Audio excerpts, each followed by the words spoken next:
I wanted to alert the public that agents are at my door right now. This is all stemming from the fact that I filmed a protest as a member of the media. It's hard to understand how we have a constitution, constitutional rights, when you can just be arrested for being a member of the press. We've seen all these violations. All right, you guys, I gotta go. They're knocking. Yep, she's coming right now. Last night, federal agents surrounded a hotel lobby in Los Angeles. They took a journalist into custody in the middle of the night. This was not a random law enforcement action. It was a calculated move by the Department of Justice. It was a message to every reporter in this country that their constitutional protections are now conditional. It was an attack on the First Amendment intended to silence dissent. Here, play this clip. He was covering the protest. That was my question. And if that is the case, that is indeed a chilling moment here for a journalist in the United States of America doing his job as a journalist and being charged for it. That is not. Did he conduct interviews inside the? I mean, I know the protest was happening, and so he followed the protest in to cover the story. At any point, did he take part in? Yeah, we'll see if we have footage here, but he did. He interviewed some of the protesters. Tonight, we look at the forensic evidence of this arrest. We look at the specific statutes being weaponized. We look at the institutional failures within the Department of Justice. And we look at the lies that made this possible. The Department of Justice is lying to you about the arrest of Don Lemon. Attorney General Pam Bondi is lying about the nature of his conduct. Donald Trump is lying about the motives behind this prosecution. They claim this is a matter of protecting religious freedom. They claim it is about securing houses of worship. That is a lie. Here, play this clip. What's really interesting about the law under which the administration purports to prosecute Don Lemon and these others is that it's a law that was intended to secure access to abortion clinics. It's the FACE Act, the Freedom of Access to Clinic Entrances Act of 1994, that was signed into law by Bill Clinton after a number of violent episodes outside of abortion clinics throughout the United States. On Friday morning, Attorney General Pam Bondi stated that Don Lemon was arrested in connection with a coordinated attack on a church. She wrote on social media that federal agents arrested Lemon and others for what she called a coordinated attack on City's Church in St. Paul, Minnesota. She claimed that under the leadership of Donald Trump, this administration would ensure the right to worship freely and safely. She stated that if you violate that sacred right, the government is coming after you. The White House followed this by posting a picture of Don Lemon with a message saying, "When life gives you lemons," followed by a chains emoji. This is the official position of the United States government. They are defining the act of journalism as a coordinated criminal attack. The forensic evidence from the sources proves that Don Lemon was acting as a professional journalist. He was not a participant in a coordinated attack. He was chronicling a news event. On January 18th, Lemon covered an anti-ICE protest at a church in St. Paul. This church was targeted by protesters because one of its pastors is an official for Immigration and Customs Enforcement. Lemon was there as a member of the media. This is a fact he made obvious at the time of the event. He interviewed protesters. He interviewed the pastor of the church. He interviewed parishioners. In his own live stream from the day of the protest, Lemon explicitly stated his role. He told his audience that he was not part of the activist group. He said he was there reporting on them. He told church members that he was just there photographing and was a journalist. He stated that he was there to chronicle the event and get answers. The video evidence shows him asking questions and recording the scene. It does not show him chanting. It does not show him obstructing the service. It shows him performing the core functions of journalism. Here, play this clip. Church members and leaders, they have stopped the service. A lot of people, a number of people have left. There are some who are still sitting here. Are you okay with the injustice that's happening within your city? We pray for justice. Are you okay? No, sir, you're not okay. I'm just here. I'm just here photographing. Are you okay? I'm not part of the group. I'm just here photographing. I'm a journalist. The legal history of this case proves that independent judges have already rejected the government's claims. Before the Department of Justice secured a grand jury indictment, they tried to get a warrant from a judge. A magistrate judge rejected the criminal complaint against Don Lemon on January 18th. That judge found there was no probable cause to charge him. The Department of Justice then appealed to a higher court. A federal appellate court also declined to order the lower court to sign the arrest warrants. Here, play this clip. That career prosecutors in Minnesota and Los Angeles had resisted, many of them resisted being involved in this case because they do not see how the facts that have been gathered, the evidence that is obviously videotaped, and you've shown some of it, Nicole, how any of those facts line up with the charges that have now been brought. United States District Judge Patrick Schultz was even more specific in his rejection of the government's evidence. He stated that the government was trying to lump all protesters together. He wrote that 2 of the people the government wanted to arrest were not protesters at all.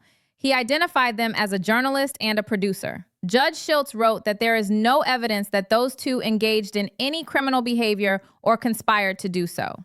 This is a professional judgment from a federal judge and a former clerk to Justice Antonin Scalia. He looked at the same evidence the Department of Justice is using and found 0 evidence of a crime. The internal forensic evidence from the Department of Justice proves a political motivation.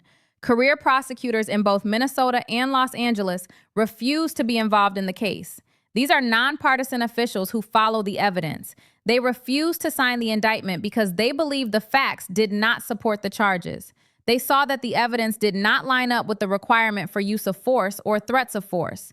Because the career professionals refused to act, the Department of Justice had to rely on political appointees. The people who actually signed the charges against Lemon are top-level political appointees like Harmeet Dillon and Pam Bondi. No career individuals signed the document. This is a massive departure from standard legal procedure. This is an analysis of power and control. The timing and manner of the arrest were designed to maximize intimidation. Don Lemon was in Los Angeles to cover the Grammy Awards. The Department of Justice knew where he was. His lawyer had already contacted the Department of Justice 10 days earlier. The lawyer told the DOJ that Lemon would cooperate and that they did not need to make a show of any action. The DOJ never responded to that letter. Instead, they waited until 11:30 at night. They waited until he was in a hotel lobby. They sent a team of federal agents to surround him and take him away. The purpose of a midnight arrest for a nonviolent journalist is clear. It was done so that he would have to spend a night in jail before seeing a judge. It was done to be terrifying and intimidating. It was done to create fear. This is what legal experts call the process is the punishment. They may not expect to win the case in the end, but they know they can put a journalist through the grinder. They want to discourage other journalists from reporting on things the president does not like. They want to make the cost of reporting so high that others will choose silence. The Department of Justice is specifically targeting independent journalists. They arrested Don Lemon and they arrested Georgia Fort. They chose reporters who do not have the backing of giant media companies. They are betting that these individuals will not have the millions of dollars needed for a long legal battle. They are trying to make an example of them. They are signaling that if you are an independent voice, you are vulnerable. They are using the power of the state to crush those who have fewer resources. The strongest defense argument from the Department of Justice is that Don Lemon was part of a conspiracy. They point to his live stream where he spoke to protesters before they entered the church. They claim that because he knew the protesters were going to the church, he was a co-conspirator. The indictment alleges that he took steps to maintain operational secrecy. It claims he stepped away so his microphone would not catch the planning session. It claims he told a defendant not to give anything away. We can dismantle that defense using basic legal standards and the sources. In journalism, being embedded with a group is a standard practice. Talking to sources before an event is what journalists do. Maintaining the secrecy of a planned protest so you can be there to film it is not a crime. It is a news gathering. If a journalist knows a protest is happening and goes to film it, they are not joining the protest. The indictment even admits that Lemon told his audience he was there to chronicle and report. The government is trying to turn the standard methods of journalism into the elements of a conspiracy. The government also claims that Lemon interfered with religious worship.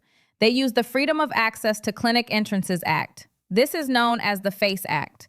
This law was originally passed in 1994 to protect access to abortion clinics. It does have a provision that protects houses of worship. But the law requires the use of force or threats of force. The forensic evidence shows that Lemon used no force. He made no threats. He was holding a camera and asking questions. The indictment actually claims that Lemon peppered the minister with questions. Since when is asking questions a federal civil rights crime? It is the job of a journalist to ask questions. The Department of Justice is also being selective in its application of the law. Donald Trump recently pardoned several anti-abortion protesters who had been convicted under the FACE Act. The DOJ issued a memo saying they would only prosecute FACE Act cases involving clinics if there were extraordinary circumstances like violence. Yet they are now using that same law to target a journalist who used no violence. They are applying a different standard to perceived political allies than they are to perceived political enemies. This is the definition of selective and retaliatory prosecution. Let's look at the legal education required to understand this moment. The First Amendment of the Constitution protects the freedom of the press. It does not give journalists a license to break the law, but it does protect the act of news gathering. In American law, reporting on a protest is not a crime. Even if a protest involves trespassing, the journalist filming it is not traditionally charged with a crime. These cases are usually handled as simple trespass cases at the state level, and the charges are almost always dropped. To turn this into a federal conspiracy case with a 10-year prison sentence is an unprecedented escalation in the history of American law. The Sixth Amendment is also under attack. This administration has been attacking lawyers who represent their perceived enemies. They are trying to shut down the press and the legal defense at the same time. These are the two primary tools that authoritarian governments use to stifle dissent. If you remove the lawyers and silence the journalists, there is no one left to hold the government accountable.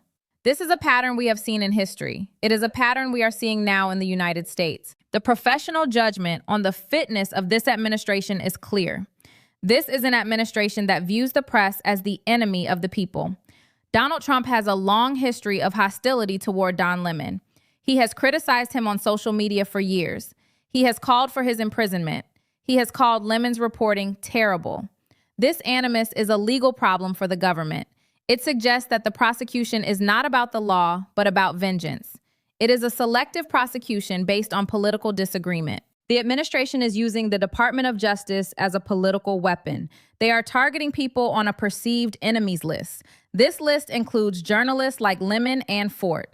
It includes politicians like Letitia James and Jim Comey. It includes members of the Federal Reserve like Lisa Cook. This is not how a neutral Department of Justice operates. A professional justice department follows the evidence regardless of who the target is. A political justice department picks the target and then tries to manufacture the evidence. The fact that career prosecutors are resigning and refusing to sign these indictments is the ultimate proof of this corruption. This administration also has a documented pattern of lying about the conduct of its agents and victims. We see this in the case of Alex Priddy. Priddy was an ICU nurse who was killed by federal agents in Minnesota. The administration tried to frame him as a domestic terrorist. Donald Trump claimed that Priddy's stock had gone way down after a video showed him kicking a government vehicle. Trump suggested that Priddy deserved what happened to him.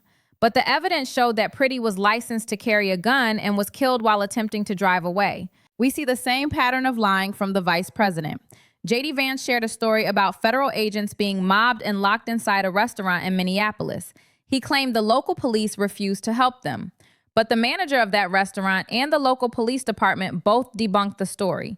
The manager said he saw no one being locked in. The police said they monitored the situation and determined the agents had sufficient resources to leave on their own. The administration is creating a narrative of violent protesters and victimized agents to justify their militarized raids and their crackdowns on the press. The expert authority stack on this matter is overwhelming. Abbe Lowell is one of the most prominent defense attorneys in the country. He is representing Don Lemon. He calls this an unprecedented attack on the First Amendment. He points out that the government is more interested in arresting a journalist than investigating the federal agents who killed Renee Good and Alex Priddy. Erin Haynes is the president of the National Association of Black Journalists. She states that journalism is not a crime and that the government is attempting to intimidate the public by targeting the messenger. Jamil Jaffer of the Knight First Amendment Institute at Columbia University calls these arrests extremely alarming. He states that reporting on protests is protected by the First Amendment. Scott Griffin of the International Press Institute calls this a shocking and disturbing escalation of a campaign against the free press. The Reporters Committee for Freedom of the Press calls this an unprecedented use of federal law that amounts to dangerous overreach. These are not political activists. These are experts in law and journalism who are warning that the foundations of our democracy are being hollowed out. Even members of the United States Congress are sounding the alarm. Representative Robert Garcia has demanded an investigation into these arrests. He calls them a massive abuse of power and a violation of the First Amendment. Senator Chuck Schumer stated on the Senate floor that this is not a democracy but a police state. He called it pure authoritarian bile. These leaders recognize that when the government chokes civil liberties, the entire nation suffers. They are calling for the immediate dismissal of these frivolous charges. We must look at institutional accountability. The Department of Justice is failing its most basic duties. They are focused on a journalist who asked questions in a church while they refuse to open civil rights investigations into the killings of American citizens by federal agents. They are punishing the investigators who tried to do their jobs. The acting head of the FBI office in Minneapolis was removed from his position. Why? Because his agents resisted bringing these baseless charges. Because they disputed the government's refusal to investigate the shooting of Renee Good. The professionals are being pushed out and replaced by those who will follow political orders without question. The U.S. Attorney's Office in Minnesota is being gutted. Before the current administration, it had about 80 prosecutors. It is now down to between 35 and 40. Prosecutors are resigning in protest or being pressured to depart. This leaves the office empty of career professionals and filled with people who are only there to carry out the criminalization of protest. This is how you destroy an institution. You remove the people who believe in the rule of law and replace them with people who believe in the rule of the leader. There is also a failure of accountability in the Epstein investigation. The Department of Justice has been ordered by law to release all files related to Jeffrey Epstein. They have missed the deadline and are in violation of the law. They claim to have released millions of pages, but there are massive holes in the data. Millions of pages are still missing. Documents involving the president are being withheld. While the Department of Justice is busy arresting journalists for reporting, they are actively hiding information that the law requires them to release. This is an administration that uses the law as a weapon against others while ignoring it for themselves. The procedural consequences for Don Lemon and the other defendants are severe. They have been indicted on federal felony charges. Don Lemon faces up to 10 years in federal prison. He has been released on his own recognizance, but his life and career are now dictated by a court schedule. He is required to obtain court permission for international travel. He must avoid contact with his co-defendants. His next hearing is scheduled for February 9th in federal court in Minneapolis. This case will now move through the federal court system. It will be a test of whether the judiciary can still act as a check on executive overreach. The Department of Justice will attempt to prove a conspiracy using the standard tools of journalism as evidence of a crime. Don Lemon's legal team will move to dismiss the indictment based on the First Amendment. They will argue that the government has failed to show any use of force or threat of force as required by the statute. If this case proceeds to trial, it will set a dangerous precedent. It could allow the government to charge any reporter who covers a protest with the crimes of the protesters. It could even expose journalists embedded with the military to being charged with war crimes along with soldiers. This is a line that the country has not crossed before. The Department of Justice has found a way to bypass the judges who rejected them by using a grand jury. Now, the only thing standing between a journalist and a 10-year prison sentence is a jury of his peers and the remaining independence of the federal courts. The facts are established. The sources prove that Don Lemon was acting as a journalist. The sources prove that multiple judges and career prosecutors found no evidence of a crime. The sources prove that the Department of Justice is being led by political appointees who are ignoring the professional judgment of their own staff. The sources prove that the administration is using the law to retaliate against those who criticize it. This is not a matter of opinion. This is a matter of evidence. This is a matter of law. This is a matter of accountability.